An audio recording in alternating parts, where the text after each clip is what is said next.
وہ آسانی سے حویلی کی دیوار پر چڑھ سکتا تھا۔ اس آدمی نے جست لگائی تو اس کے ہاتھ دیوار تک گئے اور وہ دیوار پر لٹک گیا۔ پھر اس نے اپنے دھڑ کو جھٹکا دیا اور اس کا ایک پاؤں دیوار پر ٹک گیا۔ وہ دیوار پر چڑھا اور دیوار پر لٹکی درخت کی موٹی شاخوں کے ذریعے درخت تک بنا کوئی آواز کیے پہنچا اور اسی احتیاط سے درخت سے نیچے اترا اور درخت کے تنے کے پیچھے چھپ کر گہری گہری سانس لینے لگا۔ جب اس کی پھولی ہوئی سانس بحال ہوئی تو اس نے درخت کے تنے کے پیچھے سے اپنا چہرہ باہر نکالا اور اس کی عقابی آنکھیں حویلی کا جائزہ لینے لگی۔ حویلی میں 2 پہرے دار کاندھوں پر بندوق لٹکائے بڑے چاکس انداز میں حویلی کے صدر دروازے کے پاس پہرا دے رہے تھے۔ حویلی کے باقی افراد اپنے اپنے کمروں میں موجود تھے۔ اچانک اس آدمی کی نظر اپنے دائیں طرف پڑی تو اسے برآمدے میں گندم ڈالنے والا بھڑولا نظر آیا۔ اسے چھپنے کی وہ جگہ بہت کرامت لگی کیونکہ وہ بھڑولے سے تھوڑا ہٹ کر رکھا گیا تھا اور یہی وہ جگہ تھی جہاں وہ آسانی کے ساتھ چھپ سکتا تھا۔ برآمدے میں لگے پیلے بلب کی روشنی پورے برآمدے میں پھیلی ہوئی تھی، مگر بھڑولے اور دیوار کے بیچ اس جگہ میں مکمل طور پر اندھیرا پھیلا ہوا تھا۔ وہ آدمی دبے قدموں سے اس بھڑولے کی طرف بڑھا اور بآسانی اپنی مطلوبہ جگہ پر پہنچ گیا۔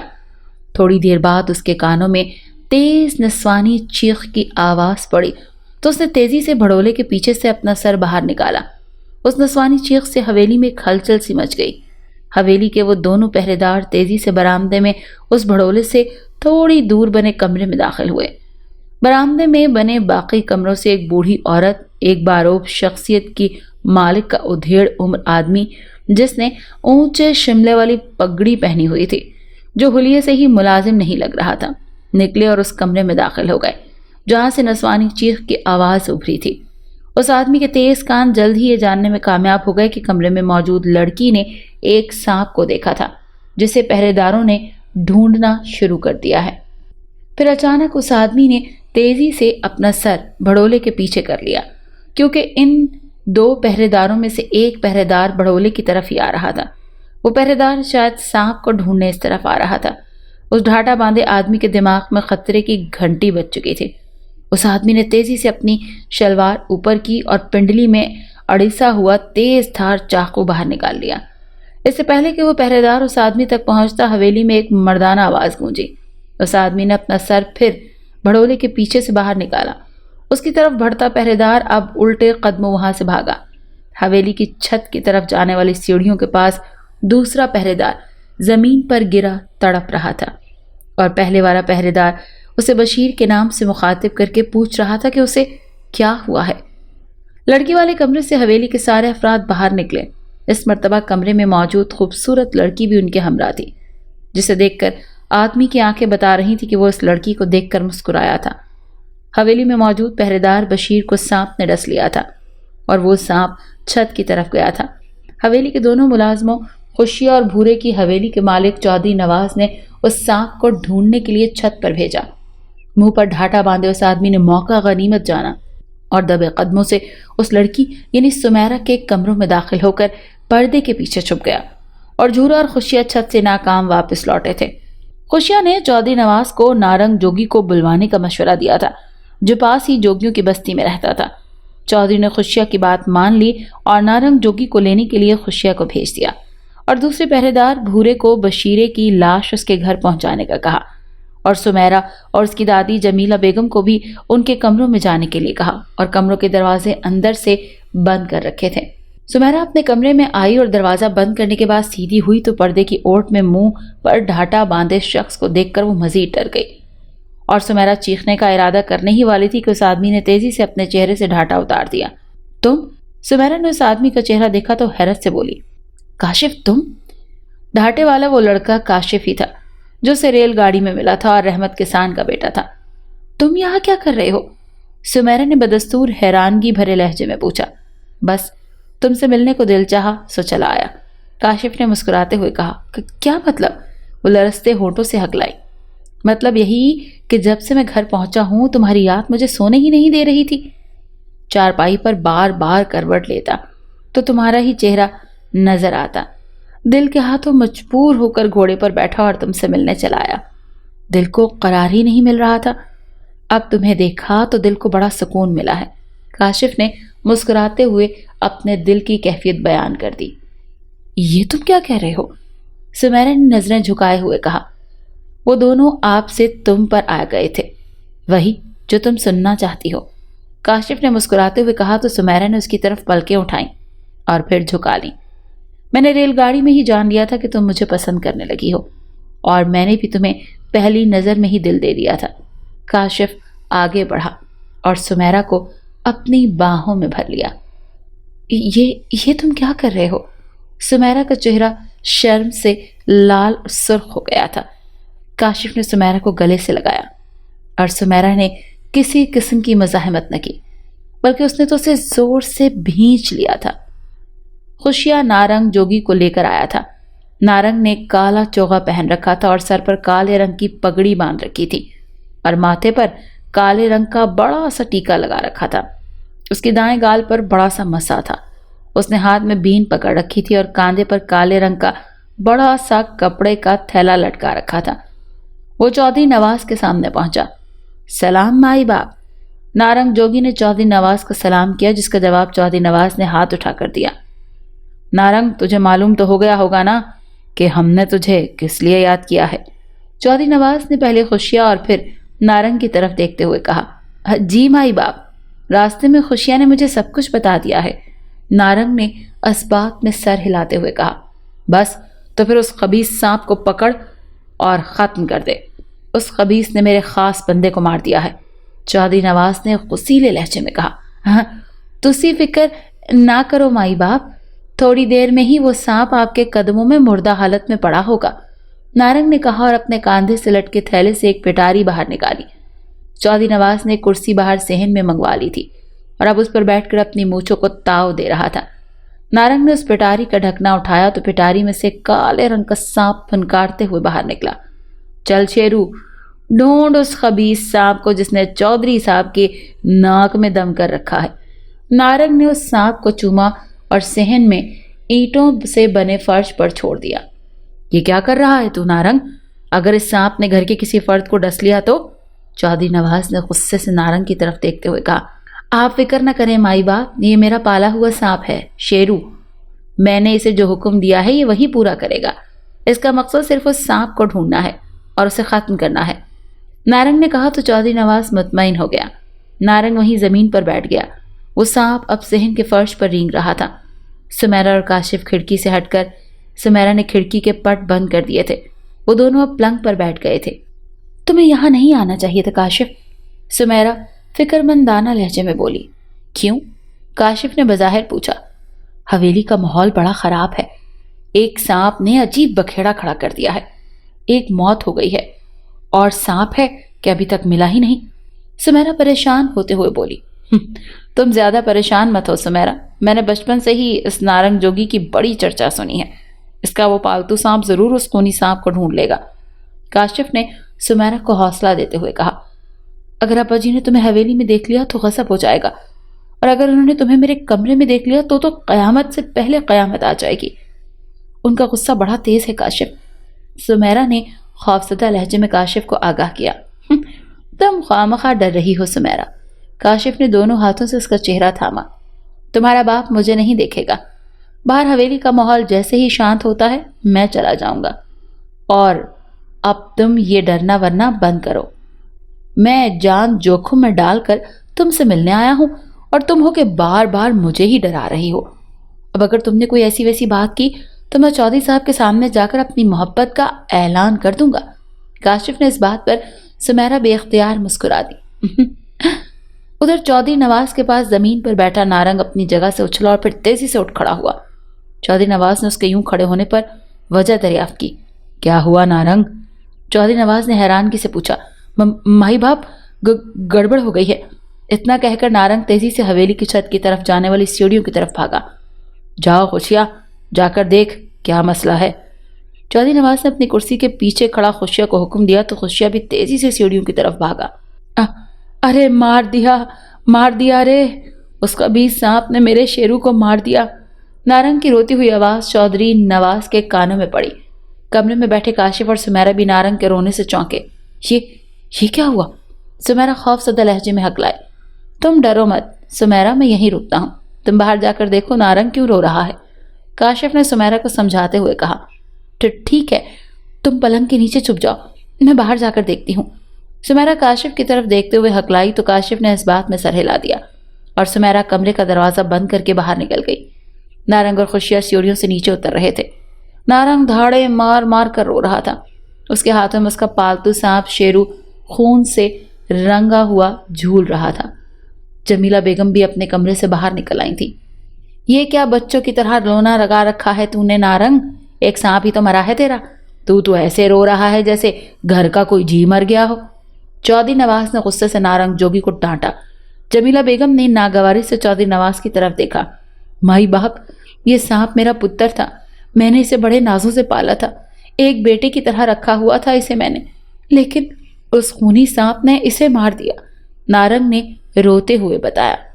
اچھا تو رونا بند کر اور یہ بتا کہ تو اس سانپ کو ڈھونڈ سکتا ہے کہ نہیں؟ چودھری نواز نے نارنگ جوگی کے دکھ کو نظر انداز کرتے ہوئے پوچھا۔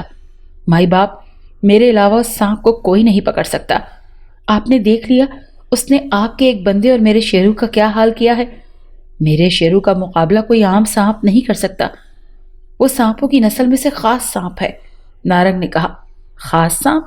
چودھری نواز نے حیرانیاں سوالیہ نگاہوں سے نارنگ کی طرف دیکھا۔ جی مائی باپ، خاص سانپ، اسی لیے تو وہ کسی کے قبضے میں نہیں آ رہا۔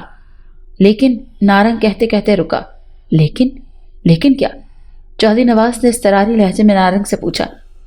لیکن اگر اس سانپ کو پکڑا نہ گیا تو وہ گھر کے افراد کو نقصان پہنچا سکتا ہے، نارنگ خطرناک لہجے میں بولا۔ تو پھر میرا منہ کیا دیکھ رہا ہے، پکڑ اسے، چودھری نواز غصے سے بولا۔ اس کے چہرے پر پہلی مرتبہ پریشانی نے بسیرا کیا تھا۔ پکڑتا ہوں مائی باپ، پکڑتا ہوں، میں اس سانپ کو ایسا سبق سکھاؤں گا کہ اس کی آنے والی 7 نسلیں یاد کریں گی۔ نارنگ نے غصے سے جبڑے بھینچتے ہوئے اپنے شیرو کے مردہ سانپ کو پٹاری میں ڈالا اور تھیلے میں پٹاری کے رکھنے کے بعد بین تھیلے سے نکال لی اور زور سے آلتی پالتی مار کر زمین پر بیٹھ گیا۔ اب دیکھیے گا مائی باپ، وہ خونی سانپ جہاں بھی ہوگا کیسے بل سے نکل کر رینگتا ہوا میرے قدموں میں آئے گا۔ نارنگ نے چودھری نواز کی طرف دیکھتے ہوئے کہا تو چودھری نواز نے اپنے پیچھے کھڑے خوشیہ سے مخاطب ہوتے ہوئے کہا۔ خوشیہ، وہ سانپ تمہیں جیسے ہی نظر آئے بندوق کی گولی سے اس کا سر اڑا دینا۔ نہ مائی باپ نہ، ایسا ہرگز نہ کرنا، وہ سانپ گولی سے مرنے والا نہیں ہے، اسے صرف میری یہ بین ہی قابو کر سکتی ہے، میں آپ کی آنکھوں کے سامنے اسے ستا دوں گا۔ نارنگ نے چودھری نواز کو منع کرتے ہوئے کہا تو چودھری نواز نے صرف سر ہلانے پر ہی اکتفا کیا۔ نارنگ جوگی نے اب بین بجانا شروع کر دی۔ وہاں کھڑی جمیلہ بیگم اور سمیرہ کی حالت کافی پتلی ہو رہی تھی۔ نارنگ بین بجاتے ہوئے اپنی آنکھیں ارد گرد گھما رہا تھا۔ بین کی آواز سے حویلی کا ماحول خاصا پراسرار سا ہو گیا تھا۔ اچانک صحن میں لگے درختوں کے پتوں میں سرسراہٹ سی پیدا ہوئی۔ نارنگ کے علاوہ وہاں کھڑے سب افراد پتوں کی سرسراہٹ سے چونکے۔ نارنگ کی آنکھیں اب اس درخت پر ٹکی ہوئی تھیں۔ پھر وہ درخت کی شاخ پر اچانک ایک کالے رنگ کا سانپ نظر آیا، جسے دیکھ کر سمیرہ اور جمیلہ بیگم کی تو سٹی گم ہو گئی۔ وہ تیزی سے چودھری نواز کے قریب ہو گئی۔ اس سانپ کو دیکھ کر نارنگ کی آنکھوں میں ایک عجیب سی چمک پیدا ہوئی تھی۔ اب وہ سانپ درخت کی شاخ سے لٹک رہا تھا۔ پھر وہ سانپ زمین پر گرا اور رینگتا ہوا بین بجاتے نارنگ کی طرف آہستہ آہستہ بڑھنے لگا۔ چودھری نواز، خوشیہ، جمیلہ بیگم اور سمیرہ کے جسم میں سنسنی کی تیز لہر دوڑ گئی۔ سانپ رینگتا ہوا نارنگ کے پاس پہنچا اور کنڈلی مار کر پھن پھیلا کر بیٹھ گیا۔ اب نارنگ کی سانس جیسے ہی ٹوٹی، اس نے لپک کر سانپ کو گردن سے پکڑنا تھا، مگر قسمت کو کچھ اور ہی منظور تھا۔ اچانک نارنگ کے کانوں میں پائل کی تیز آواز پڑی تو نارنگ نے سانپ سے نظریں ہٹائیں۔ سامنے دیکھا تو وہ حیران رہ گیا۔ ہو بہو سمیرہ جیسی لڑکی کھڑکی میں کھڑی تھی۔ نارنگ نے حیرانگی سے چودھری نواز کے قریب کھڑی سمیرہ کی طرف دیکھا، نظریں گھمائیں اور پھر اپنے سامنے کھڑی اس سمیرہ جیسی ہو بہو لڑکی کی طرف دیکھا۔ دونوں میں کوئی فرق نہیں تھا۔ فرق تھا تو صرف اتنا کہ سامنے کھڑی لڑکی کے ارد گرد سفید دودھیا روشنی پھیلی ہوئی تھی۔ اس حیرت نے نارنگ کی سانسوں کو اکھڑنے پر مجبور کر دیا۔ وہ غلطی سے اس کی زندگی کی آخری غلطی بن گئی۔